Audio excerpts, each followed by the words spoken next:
El diputado nacional Fabio Kedglas integra el bloque de la Unión Cívica Radical y está en quinto lugar en la lista acompañando al primer precandidato que se llama, y todos lo conocemos, Facundo Manes, ¿no? ¿Qué tal, Kedglas? Gusto en escucharlo. ¿Cómo va? Buen día, un gusto para mí hablar con usted y con su audiencia. Bueno, primero le pregunto por qué lo acompaña a Manes. Bueno, en el caso personal, y disculpe que haga esta digresión, yo tengo una larga relación con Facundo a partir de su actividad profesional, que nos ha vinculado por el afecto, etcétera, que es que atendió a una persona de mi familia hace muchos años, y desde ese momento tengo una relación personal. Pero aparte de eso, desde aquel remoto momento siempre hemos tenido conversaciones políticas. Conozco de su sensibilidad política, de sus ganas de involucrarse en la vida política argentina, de su afecto hacia el radicalismo, hacia Alfonsín particularmente, y siempre tuvimos diálogo político desde hace muchos años, y quizás la gente no lo recuerde, pero en el año 2013 hubo un acto importante en Parque Norte, de lanzamiento, esto es previo a Gualeguaychú, por supuesto, de lanzamiento de la pre-campaña presidencial de Ernesto Sanz, donde el expositor central fue, por supuesto, Ernesto, y los dos teloneros de ese acto fueron Facundo Manes, hablando de la importancia de cuidar los cerebros argentinos, etcétera, y yo, Fabio Kedglas, sobre el territorio. En el 2013, o sea, hace 8 Bien. años, fuimos los teloneros de ese momento. En ese momento éramos 8 años más jóvenes, él y yo, y se suponía que era novedoso, eran dos temas novedosos que intentábamos en ese momento introducir en la vida política argentina, y por supuesto los dos seguimos con nuestras obsesiones, él Ujú. con el cuidado de los cerebros, del talento, la promoción de una economía basada en el conocimiento, y yo en esta obsesión mía de reconfigurar el territorio argentino, y tenemos por supuesto muchos puntos de coincidencia en nuestros diálogos, ¿no? Bueno, esto ratifica que con perseverancia las cosas se logran, ¿no? Ahora, ¿cómo diferenciar dentro, para aquel elector, digamos, que no está, digamos, inmiscuido en los temas políticos, cómo hace para diferenciar y el por qué, en todo caso, votar a la lista que usted integra, que encabeza el doctor Manes, de la lista que encabeza Santilli? ¿Cuáles son las No, diferencias que usted nota?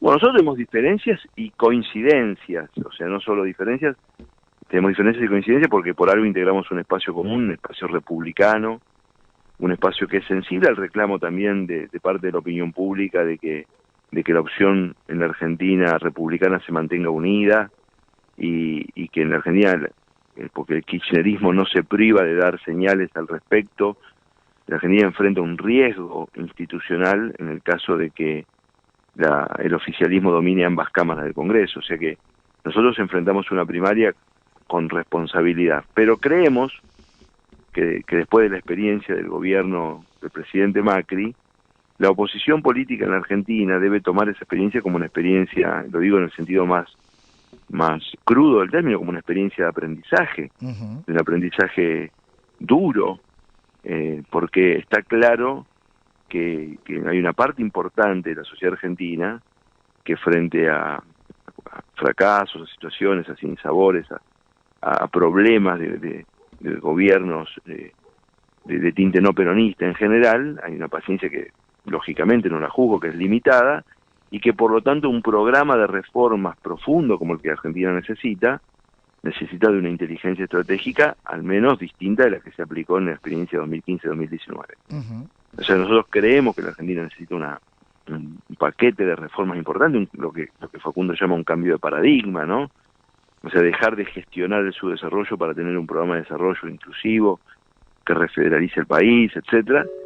Y en ese sentido, bueno, por supuesto, nuestro aporte es un aporte que añade, que agrega, que intenta calificar, no es un aporte que pretenda controvertir con esta experiencia, que por supuesto ha tenido puntos altos y puntos bajos, ¿no? O sea, pero en cualquier caso, nuestros adversarios en esta primaria pertenecen a la tradición política que defiende in totum, digamos, la experiencia de gobierno Bien. del presidente Macri, y nosotros creemos que que hay que tomarla como una experiencia de aprendizaje, calificarla y superar esa experiencia porque lo necesita la sociedad argentina, no es un capricho de nosotros como dirigentes, ¿no?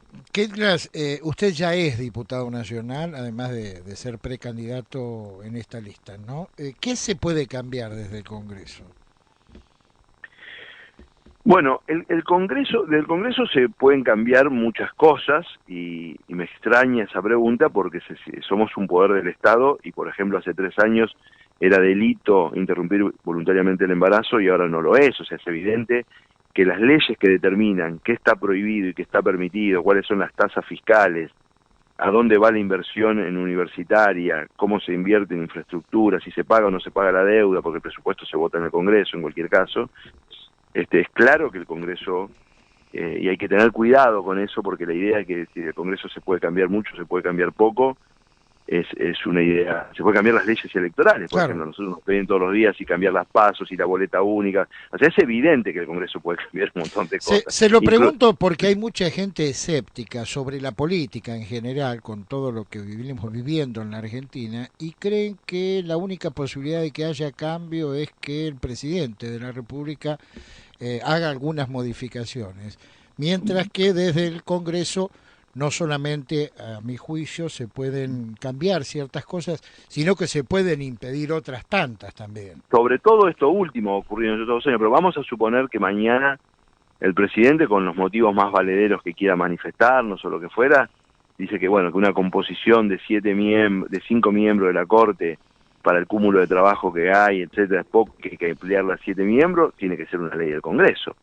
Y nosotros, una ampliación de miembros de la Corte no es una cosa menor.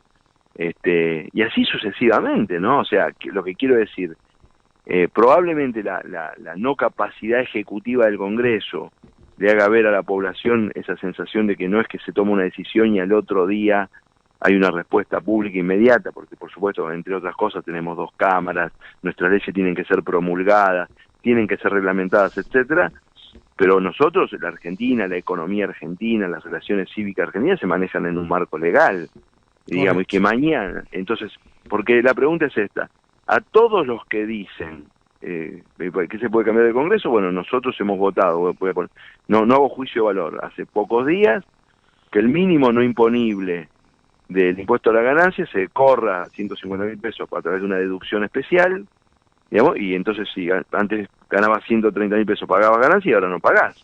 Y eso es una ley que se lo tuvo que votar el Congreso, lo que quiere decir, y no me pongo a plantear si es bueno o es malo. La ley pongo leyes muy controversiales para que la gente lo pueda evaluar. La ley de alquileres, ¿no? Hay una evaluación, no digo unánimemente, pero mayoritariamente negativa con el funcionamiento de la ley de alquileres, pero es una ley que votó el Congreso, ¿no? Es una ley. Entonces, el tema de que esto es muy importante porque yo creo que hay una insuficiencia de parte del discurso republicano, discúlpeme que me haga una autocrítica. En definitiva, cuando se habla tanto de la República, la idea republicana primaria es que gobiernen las leyes, o sea, disminuir al máximo el margen de arbitrariedad en la toma de decisiones. Y que tengamos, ¿no?, los 3 poderes fuertes, ¿no?, funcionando. Entonces hay un poder, efectivamente, hay un poder que tiene la capacidad de administración, y es el Poder Ejecutivo, y es muy importante. Hay un poder que establece el marco en el que se administra, que son las leyes, y hay un tercer poder que dirime los conflictos entre privados o entre privados y el sector público acerca de la interpretación de esas leyes. Bien. Y ese equilibrio, capaz que no es perfecto, pero nosotros tendríamos que, hay muchos cuestionamientos hoy en el mundo sobre este modelo, pero no importa, pero nosotros tenemos que tratar de que funcione, porque si no funciona, miren, la concentración de poder no fue una buena idea a lo largo de la historia de la humanidad. O sea, no es un problema, vuelvo a decir, no es una opinión de Fabio Ketglas. A lo largo de la historia de la humanidad registrada, ¿no?, siempre que tuvimos altos índices de concentración de poder, tuvimos una serie de problemas derivados de eso, que son el abuso en el uso del poder, el autoritarismo. Esa arbitrariedad hace que el talento tienda a irse, porque el talento precisa reglas para expresarse. Entonces hay una cantidad de cosas derivadas. Entonces la modernidad inventó un sistema de distribución del poder público para evitar eso. Y nosotros tenemos que decirle a la sociedad que en la medida en que haya menos capacidad de arbitrariedad, la gente va a poder, la gente, las empresas, las familias, las instituciones educativas, manejarse mejor, ¿sí? La arbitrariedad lo que hace es que las personas que quieren tener alguna expectativa de previsibilidad digan, en un lugar en que no sé lo que va a pasar mañana, porque las leyes funcionan más o menos, los jueces reaccionan más o menos, y yo me tengo que ir, porque no puedo Bien, vivir a la buena de bien. Dios. Sin fortificar el Congreso, tristemente caemos en situaciones como los superpoderes, por ejemplo, entre No, tantas, aparte ¿no? yo voy a ser muy concreto para el votante cambiemita. Si me permite, paso un minuto de espacio publicitario. Nosotros tenemos la expectativa de volver a ganar en el 2023, ¿sí? Y tendríamos que llegar con un Congreso bastante consolidado. Y esos diputados se votan en esta. O sea, Ujú. para que no importa que sea Manes, Larreta, Bullrich, Macri, Lustó, Cornejo o como se llame, ¿no?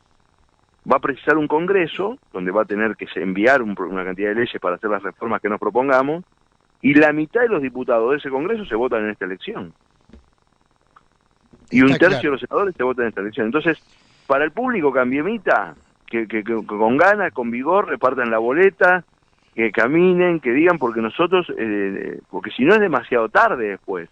Uno de los problemas, no nunca suficientemente dicho, es que el gobierno de Macri empezó la gestión con 80 y pico de diputados. No minoría, una abultada minoría, ¿no? El Frente de Todos era la primera minoría que nos saca. Entonces hasta para armar el quórum era un problema, todo era un problema. Está Entonces, claro. ¿Qué le hago la última? ¿Las internas fortalecen, digamos, la opción electoral para usted? si nos manejamos con el civismo que nosotros le reclamamos a la sociedad, sí. Ujú. Nosotros tenemos que, con sentido cívico, ¿no? Propuestas, Sí, sí, sí. respeto, Un debate sí. adulto. Sí, yo creo que sí. Yo tengo, usted en este mismo reportaje, yo he hecho alguna observación respecto del gobierno del presidente Macri, en la que creo que ninguno de mis colegas del PRO se sentiría ofendido, ¿no? Entonces podemos dialogar porque tenemos una obligación que es cuidar nuestro sistema institucional y ofrecerle a la sociedad argentina una alternativa consistente contra el populismo. Y en eso tenemos que aprovechar esta conversación pública que se da para que vean qué temas nos preocupan, ¿no? O sea, también tenemos que mostrar, exhibir nuestra agenda. Este país enfrenta esta elección con una pandemia mal gestionada, escuelas que se cerraron durante un año con un impacto que va a ser terrible dentro de 4 o 5 años cuando se haga evidente, con cientos de miles de empresas, porque hablamos de las que quiebran, pero no hablamos de las que están al borde del quebranto, que son un montón, que están esperando que haya una recuperación sanitaria para salir desde condiciones financieras muy decadentes en la que van a quedar. Argentina va a sufrir un shock de atraso tecnológico porque su descapitalización se va a traducir en que las empresas no van a cambiar maquinaria, etcétera. Entonces tenemos un conjunto de problemas. Y esa conversación pública en términos de cómo enfrentamos esos problemas me parece que tiene que ser dada de cara a la sociedad, y la sociedad evaluar un montón de cosas, ¿no? La calidad obviamente de las ofertas, y la calidad de las personas que la aportan, etcétera. Y nosotros tenemos que hacer un esfuerzo por sacar a la política de la política espectáculo y llevar la política a la política de contenido. Esto no se va a arreglar en el marco de la política de espectáculo y de la frivolización de la Bien. política. Dialogamos con el diputado nacional Fabio Kedglas, diputado muy gentil como siempre, que tenga una buena jornada. Un gusto. Adiós. Lo mismo digo.